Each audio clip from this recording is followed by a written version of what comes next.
من أحدث في أمرنا هذا ما ليس منه فهو رد، يعني مردود عليه لا يقبله الله سبحانه.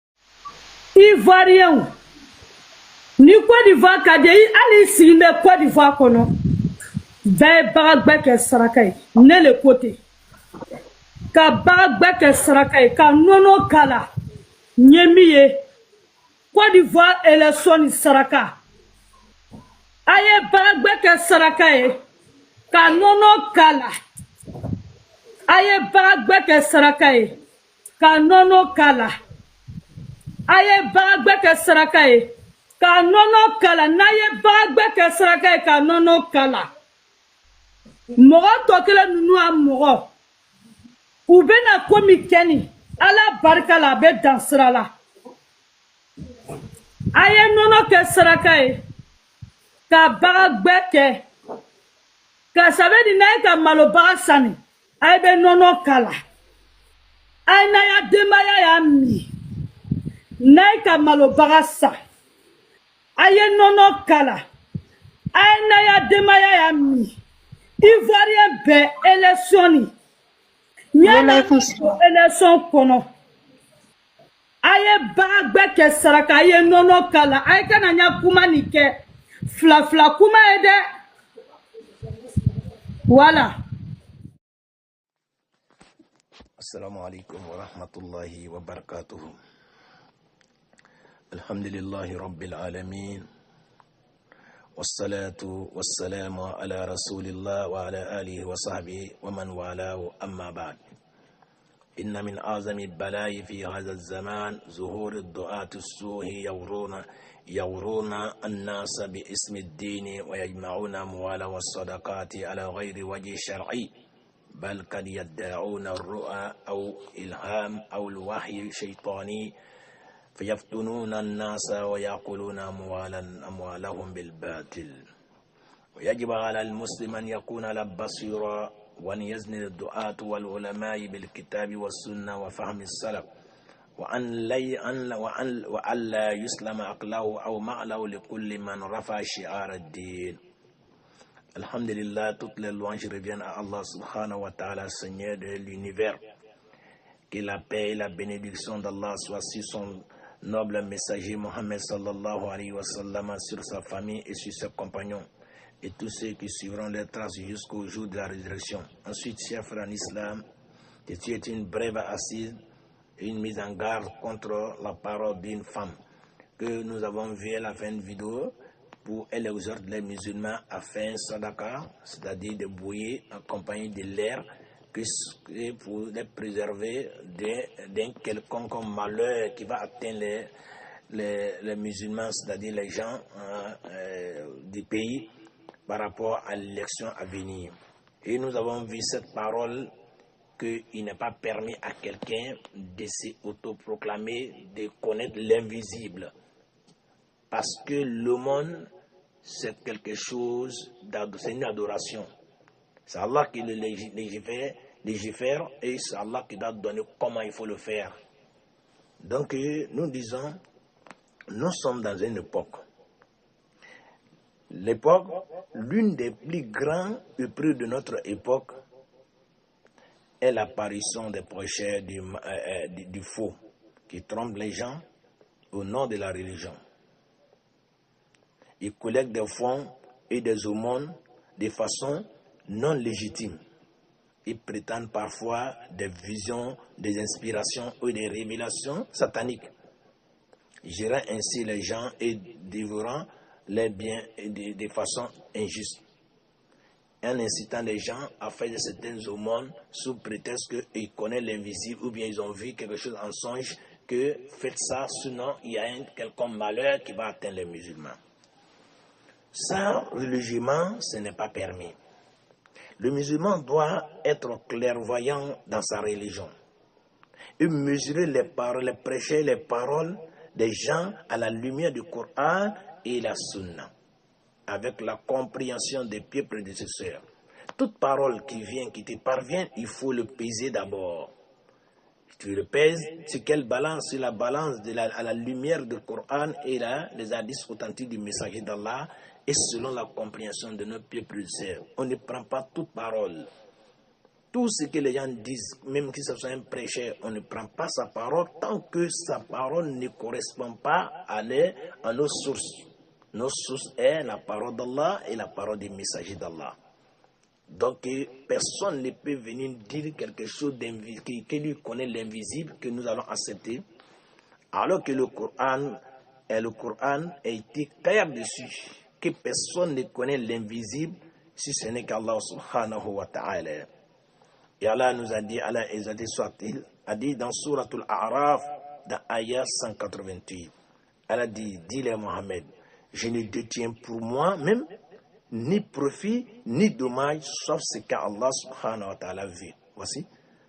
Allah même ordonne son messager de dire aux gens que lui-même ne détient même pas un profil pour sa personne, un bien pour sa personne, ou bien un dommage, ou bien un malheur pour sa personne, sauf ce que Allah subhanahu wa ta'ala veut. Et s'il dit encore, il continue dans le même ayah, et que si je connaissais l'invisible, j'aurais multiplié les bonnes œuvres et aucun mal ne m'aurait touché. C'est-à-dire que le messager d'Allah ne connaît pas l'invisible tant que Allah lui a pas donné une révélation pour lui expliquer des choses à venir. S'il ne se permet pas de lui-même de dire des choses sans une révélation divine. Mais aujourd'hui, les gens se permettent de dire des choses invisibles sans aucune révélation. Alors la révélation a cessé. Avec la disparition des messagers d'Allah, il n'y a pas une révélation qui descend sur la terre. Mais d'où viennent ces paroles-là? Qui t'a dit que les élections à venir, il y a un fitna, il faut que les gens préparent des bouillies avec l'air pour les préserver des fitna? D'où vient cette information? Nous avons besoin de nous informer la source de cette parole-là. Parce que notre religion, on ne se base pas sur des songes. Si chacun veut dire ce qu'il regarde, il voit dans son rêve et fait ça comme une religion, nous n'allons plus contrôler la religion. La religion va déborder. Donc pour cela, notre religion n'est pas basée sur des songes et notre religion est basée sur des preuves claires venant du Coran et la Sunna et selon la compréhension de nos pieds prédécesseurs. Donc Allah subhanahu wa ta'ala continue, il dit, je ne suis qu'un avertisseur, que le messager d'Allah dit, je ne suis qu'un avertisseur et un annonciateur pour des gens qui croient. Il est venu pour annoncer la bonne nouvelle aux croyants et avertir les croyants aussi qu'il y a un malheur qui est là, qui est le châtiment, de se préserver de ça en s'éloignant des désobéissances, des péchés. Et Allah subhanahu wa ta'ala a dit encore, parce que celui qui prétend connaître l'invisible, c'est que la personne est en train de mentir sur Allah subhanahu wa ta'ala. C'est un mensonge parce que Allah dit que voilà, personne ne connaît l'invisible si ce n'est qu'Allah. Le messager d'Allah aussi a dit ça. Donc si tu dis que tu connais l'invisible, automatiquement nous te trompons de menteurs. Allah nous a dit qu'il n'y a pas quelqu'un qui connaît l'invisible. Et celui qui ment sur Allah subhanahu wa ta'ala ce soir est comment? Allah nous dit dans le Coran. Et qui est plus injuste que celui qui forge un mensonge contre Allah ou qui dit tu m'as été révélé alors que tu lui as Allah alors qu'on lui a rien révélé. On lui a rien été révélé. Dans Suratul An'am, ayah 93. Donc Allah subhanahu wa ta'ala était clair dans ces ayahs pour dire personne ne connaît l'invisible. Si celui qui prétend connaître l'invisible, ce qu'il est en train de mentir, c'est Allah subhanahu wa ta'ala. Voilà pourquoi la faman azlam mimman iftara alallahi kaziba wa aw qala uhiya ilayya wa lam yuha ilayhi shay. Qu'Allah nous préserve. Et encore, dit aux gens de faire des aumônes et de faire ça pour les préserver, c'est de légiférer dans la religion d'Allah subhanahu wa ta'ala. Et Allah nous a blâmé, nous a interdit de faire ça. Allah dit dans le Coran, dans Suratul Shura, ayah 21, Allah dit Am lahum shuraka, shara'u lahum min ad-dini ma lam ya'zanu bihi Allah, wa lawla kalimatul fasl laqudiya baynahu, wa inna az-zalimina lahum azabun alim. Allah dit, ils ont donc des associés avec Allah qui leur ont établi dans la religion des prescriptions qu'Allah n'a jamais permises. Vous voyez, c'est une interrogation qu'Allah fait. et vous avez des associés en dehors d'Allah subhanahu wa ta'ala, qui vous établit dans la religion d'Allah des prescriptions, des ordres que vous exécutez, qu'Allah n'a jamais permis, Allah dit sans une parole préalable d'une décision, le jugement aurait été tranché entre eux. Et certes, les injustes auront un châtiment douloureux. Vous voyez, chers frères en islam. Donc, Allah subhanahu wa ta'ala nous met en garde de légiférer dans sa religion ce que lui, il n'a pas légiféré. En disant que les gens n'ont qu'à faire le monde, ils n'ont qu'à faire saraka, ils n'ont qu'à faire de bruit en compagnie de l'air. Ça vient d'une parole. C'est une parole qui doit être soutenue par une révélation. Parce que l'invisible, personne ne connaît. Ou bien tu es en train de légiférer dans la religion d'Allah, ce qu'Allah n'a pas permis. Et d'Allah dit, s'il n'y a pas une parole préalable, des décisions qui est venue de lui, il allait trancher entre les humains. Donc vous voyez, aujourd'hui nous sommes confrontés à beaucoup de paroles-là, à ces paroles fallacieuses, des mensonges sur les réseaux sociaux. Chacun contrôle et prend les réseaux sociaux pour égarer des gens. Celui qui se lève, il se lève que moi j'ai vu telle chose là. C'était ainsi pendant le coronavirus. D'ailleurs, ils se sont permis qu'on dit que quelqu'un a dit qu'il s'est réveillé dans un sommeil, que non, qu'il y a chevet dans le Coran. Les gens se sont permis à regarder. Vu qu'il rend ça véridique, moi j'ai vérifié mon Coran, il y a un chevet dedans. Donc on met ça dans l'eau pour boire. Et les gens ont fait ça. Tellement que les gens n'ont pas la compréhension de leur religion.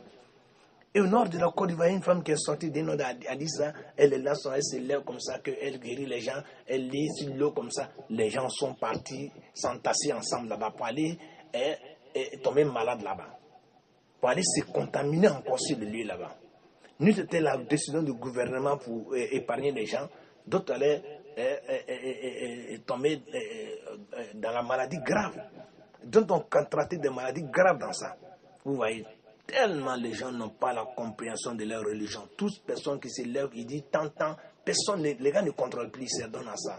Les chers frères en islam, je termine ma parole ici. C'est une brève, assez une mise en garde contre le mensonge sur Allah subhanahu wa ta'ala et encore contre la religion d'Allah. Parce que ce genre de choses-là, c'est d'inciter les musulmans à faire une adoration qui n'est pas légiférée, qui n'est pas venue d'Allah.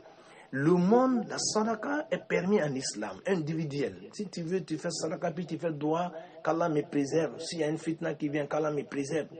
Le messager d'Allah sallallahu a donné des doigts. Chaque musulman, quand tu finis de faire la prière, il y a tel coursi que tu dois lire. Et maouzati, nikulu Allah, ahadu kula falakula nas. Après chaque prière, et tu le fais en trois fois après la prière de Maghrib et la prière de Fajr. Ça, c'est des protections qui sont dans le Coran. Tu te couches la nuit, tu fais la doigt de protection. Il y a des doigts de protection. Nous demandons à Allah subhanahu wa ta'ala de nous préserver. Mais ce qui est sorti pour donner une précision que les gens n'ont qu'à faire tel au monde, ou bien telle chose, ou bien ils n'ont qu'à faire tel sadaka, d'une manière précise comme ça doit venir d'une révélation. Ça ne doit pas venir comme ça. Et si ça vient d'un songe, dans la religion d'Allah, on ne prend pas de songe. Et personne ne doit suivre songe de quelqu'un, ou de quelqu'un lui la vie, que dans les jours à venir, il y aura des fitnas. Nous disons que nous faisons droit pour notre pays, qu'Allah épargne le pays de tout fitna. Celui qui est bien pour le pays, qu'Allah lui mette à la tête de ce pays, ce que les musulmans ont le bonheur dans son pouvoir, qu'Allah met ça, qu'Allah le maintient sur le pouvoir en tête des musulmans. C'est ce droit que nous faisons. Voilà pourquoi nos salaf salih, il faisait droit pour les autorités en place. Il dit, comme Fidel Bouniyad, que si j'avais un droit à faire, que j'allais garder mon droit pour l'autorité en place. Parce que celui qui, s'il est bien, et nous, on serait bien. Mais s'il est corrompu, nous aussi, on va en tirer les conséquences. Qu'Allah nous préserve, qu'Allah nous guide sans cesse sur le droit chemin. Je finis ici comme conseil à tous les musulmans, chercher la science auprès des savants fiables, connus, et pour les attachements au Coran et la Sunna. Vérifiez les informations avant de véhiculer. Ne soyez pas un pont pour propager l'égarement. On dit partager. Toi, tu partages. Tu as contribué à égarer les musulmans. Toute personne qui partage cela, et s'il y a pourcentage de péché que la femme doit avoir, tu auras contribué à ce péché-là. Donc ne partagez pas. Si ça te parvient, il faut supprimer dans ton téléphone. Il ne faut pas le partager. Vérifiez chaque prêcheur et chaque personne qui vient donner des prêches ou bien celui qui sort sur les réseaux sociaux. Vérifiez les paroles selon le Coran, à la lumière du Coran et la Sunna. Toute personne qui dit Allah dit, Messaïd d'Allah dit n'est pas véridique. Vérifiez. Les gens se cachent derrière la religion pour égarer les gens. Et le Messaïd d'Allah sallallahu alayhi wa sallam nous a parlé de ça. Il dit il y a un moment qui va venir, il y a une époque qui va venir, il y aura des prêcheurs égarés qui appellent vers la porte de l'enfer. Et nous sommes dans cette époque-là. Qu'Allah nous préserve, qu'Allah nous guide sur le droit chemin. Sur ce, nous allons arrêter ici. Wa sallallahu wa sallim wa barik ala nabina Muhammad wa ala alihi wa sahbihi ajma'in wa akhir da'wana alhamdulillahi rabbil alamin.